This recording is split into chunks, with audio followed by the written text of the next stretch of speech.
Hey, stolen packages, but now it has returned. What's up? It's the Culture Detective here, investigating your favorite animes, and today I'm going to continue the Monogatari series Gravy Train with Owarimonogatari. So again, if you're not a Monogatari fan, you probably have no idea what I'm talking about, but I've been trying to speed run through all of Monogatari series so that I could watch Monogatari off in Monster season so that I could finish my top animes of the year list before the year ends. So I have finally finished watching Owarimonogatari yesterday, and this is essentially the final season of Monogatari series. But seasons in Monogatari series doesn't work like any other seasons in a normal TV show.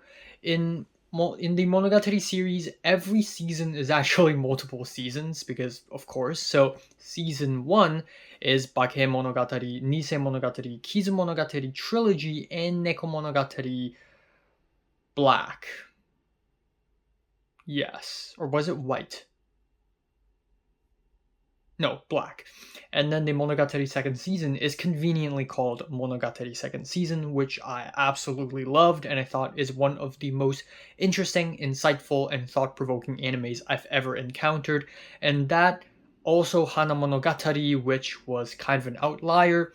Then we have the final season, and the final season started off with another outlier, that is Tsuki Monogatari, which is only 4 episodes long, and again, Tsuki Monogatari is considered outside. It is part of the final season of Monogatari series, but it is put outside of the anime called Owarimonogatari series because of how different the story is from the rest of the season. Essentially, Tsuki Monogatari takes place far into the future, happens very late into the story, whereas the story of Owarimonogatari pretty much isn't far into the future. Now, another thing you need to consider is that, as if this isn't confusing enough, the story arcs in Monogatari series, second season, and the final season happen at the same time, meaning that all the story arcs are completely out of chronological order.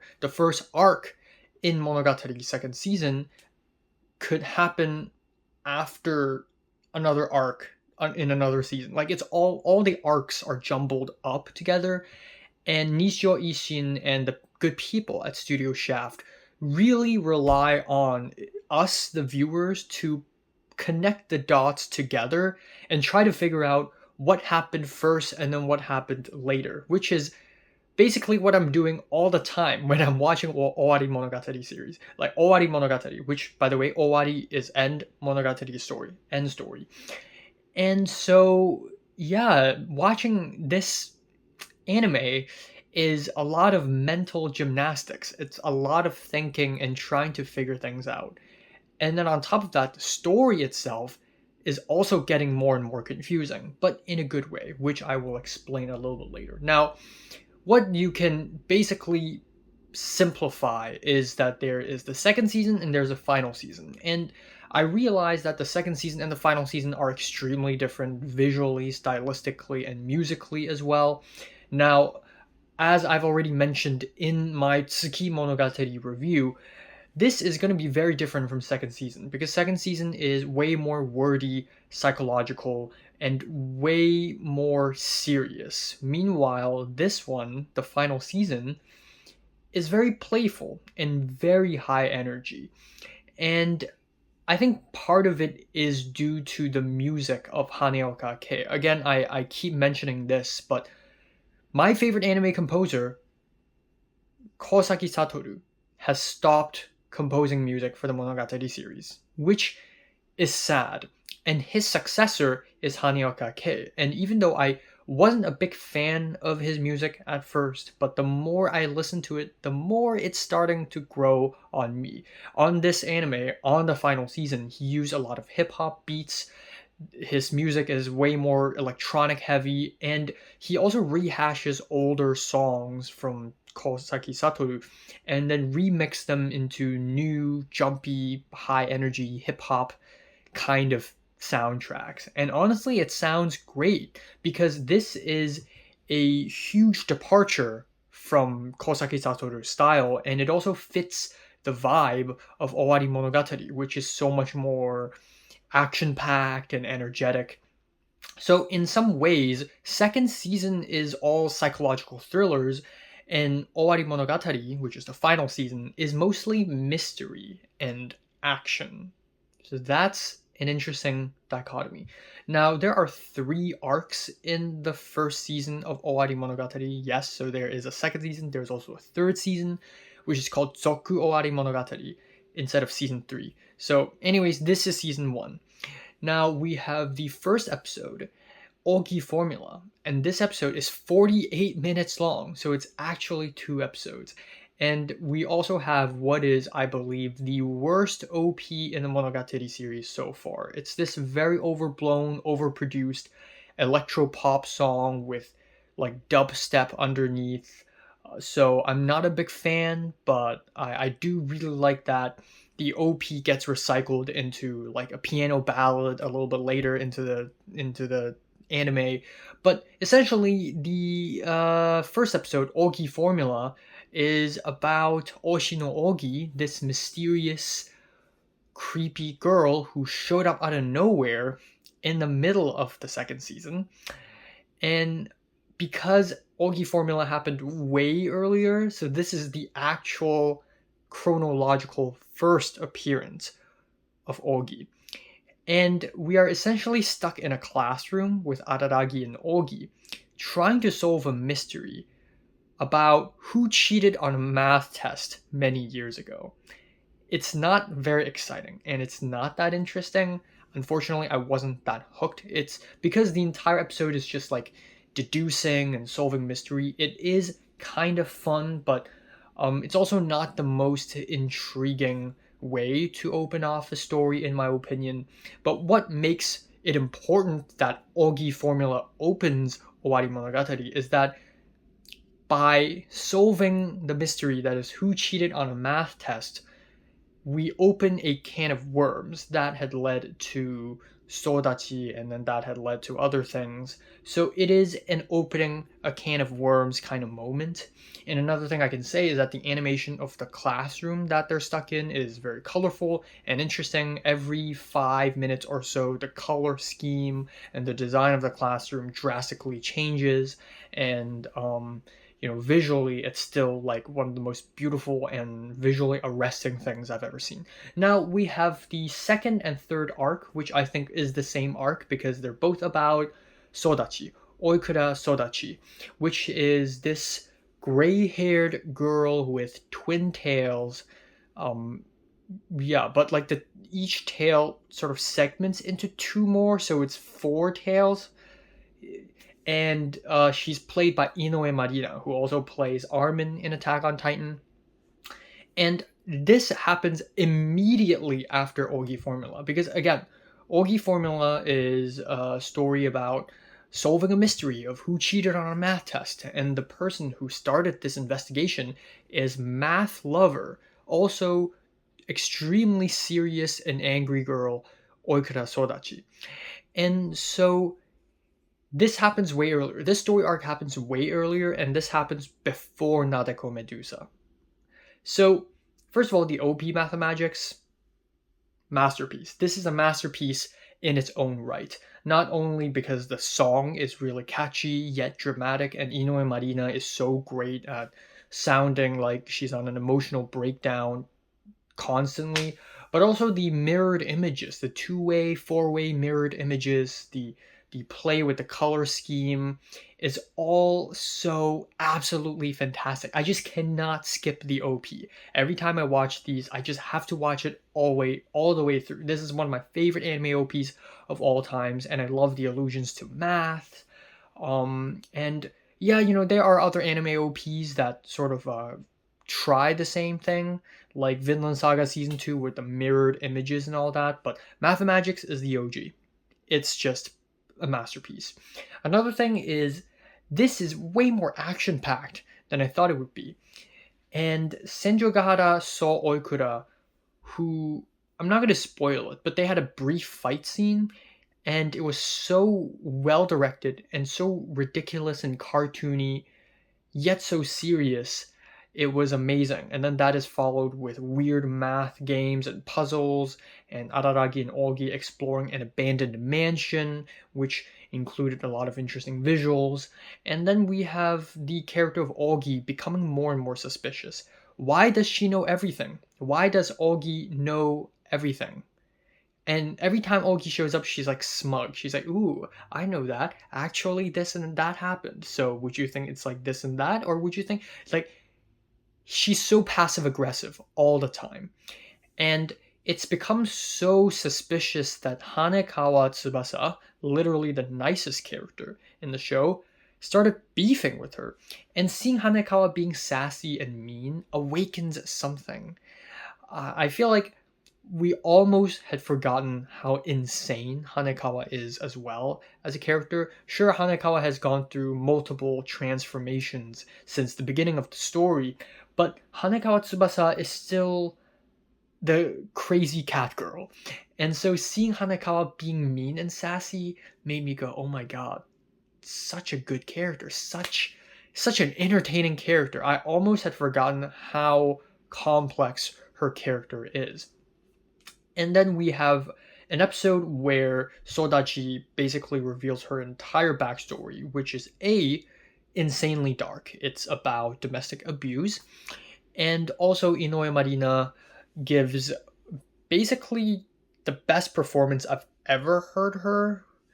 Oh my god, she actually sounds like she's about to cry on some of these voice performances. It's truly very well cast, and even Ougi herself in the anime says to us, the viewers, she's very well cast. And again, Ougi is like this weird, suspicious character, and by the end of the season, we still don't know what's up with her. Now, what's important about Sodachi Riddle and Sodachi Lost is that this provides a backstory to Araragi that we've been waiting for since the beginning of the story, because this story is about these girls, Senjogata, Hanekawa, Mayoi, Shinobu, but we've never learned about the main character himself. Finally, we have. We have his backstory now, and that reveals quite a bit. So, last arc is called Shinobu Mail, and there's no OP because Shinobu's voice actress Sakamoto Maya had written a contract saying that she can't sing outside of her music career. So we basically have a vocalless OP, or there are vocals, there are like choir vocals, but there's no real like singing and lyrics in the OP. And it's just this very dramatic, epic opening with bells and everything. I'm not complaining about it. It's a pretty good OP, but it's also not that memorable. Now, essentially, Shinobu Mail happens even earlier. So Shinobu Mail happens. So Sodachi Riddles, like the Ougi and Sodachi stuff, they happened in October, and Shinobu Mail happened earlier, which I believe was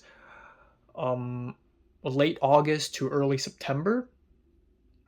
And essentially, this happens right after Shinobu Time, which is the arc where Hashikuji Mayoi had to, I guess, accept her fate and die because the black orb will consume her because she's not supposed to exist.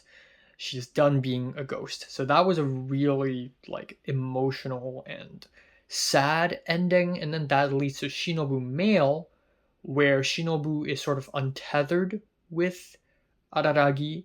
So again, I have to do a lot of thinking. Like, where did we last leave off? Where in the story is this? What happened? So this happens concurrently with Tsubasa Tiger. Back in Monogatari second season, in Tsubasa Tiger, when Hanekawa Tsubasa was facing a giant tiger who can set things on fire, at the same time, some weird thing happened with Kambaru and Araragi. An episode showed up out of nowhere. It's really random. Finally, we have the other side of the same story, or a different story, but at the same time. So Shinobu Mail happens concurrently with Tsubasa Tiger, but it's also told in flashback form. So many things happen. So Izuko Gaien, who is one of the specialists in the story, she knows everything. So okay. Ougi knows everything that Araragi knows. Hanekawa knows what she knows. She doesn't know everything, but she knows what she knows. And then Izuko Gaien actually knows everything. She's like the walking encyclopedia. So Izuko Gaien wants to see Kanbaru Suruga, who is, by the way, her niece. At the same time, Shinobu's old minion comes back to haunt her, which again, in Shinobu time, literally the arc before Shinobu Mail, Shinobu did this whole, like, this is my backstory, and I used to have a minion vampire, and this minion vampire finally came back to life after 400 years to haunt her, because he's secretly in love with her. So all of these things happen at the same time, and then on top of that, we have a lot of strange twists and turns, like Araragi and Kanbaru Suruga getting lost in the town, and then that leads to a fight at the park in the middle of the night, which is both interesting and kind of funny. There is a lot of clashing moods and clashing tones. Like, there's a scene where Izuko Gaien and Araragi and Shinobu and Kanbaru are on the shrine. They're at the Shira Hebi Shrine, the White Snake Shrine, and the shrine is completely ruined because remember, that is before Nadeko Medusa. After Nadeko Medusa, the shrine is rebuilt. So there's a very serious talk about Shinobu's past and why Shinobu came to this town and why so many weird things happened in this town in the first place. It's like the backstory of the town itself. It's like the backstory of the entire story itself. And it's also about a love triangle, but in vampire and minion terms. That immediately follows with a very silly scene about BL, Boys Love Manga. And that leads to a hilarious scene in the bookstore where Araragi had to buy Boys Love books, but he doesn't want people to see that he's buying BL stuff, so he's trying to sandwich the two BL books with, like, mature lady, like, Playboy magazine kind of books. And then everyone started laughing. And then he ran into the first minion, and that scene completely changed its tone 180 degrees, Pong Joon-ho style. And that leads to a duel to the death with a clever twist at the end. Again, very action-packed. And I guess the final takeaway with this arc is that Ougi might be the real villain, because she's suspicious. No one knows what she's doing, and she sounds really weird. But yeah, it is a lot of mental gymnastics, but I had a lot of fun sort of decoding everything, trying to connect the dots. The ambition that Nishio Ishin has with his characters is crazy. And also, I just love that everyone has their own philosophy. Everyone has a monologue moment, and everyone has their own way of thinking and doing things. And seeing all these characters clash in chaos is just something to behold. So yeah, Owarimonogatari is a great one, and I'm feeling a decent 9 out of 10. So, have you watched Owarimonogatari? Comments below, let me know, subscribe if you want more, and thanks for watching.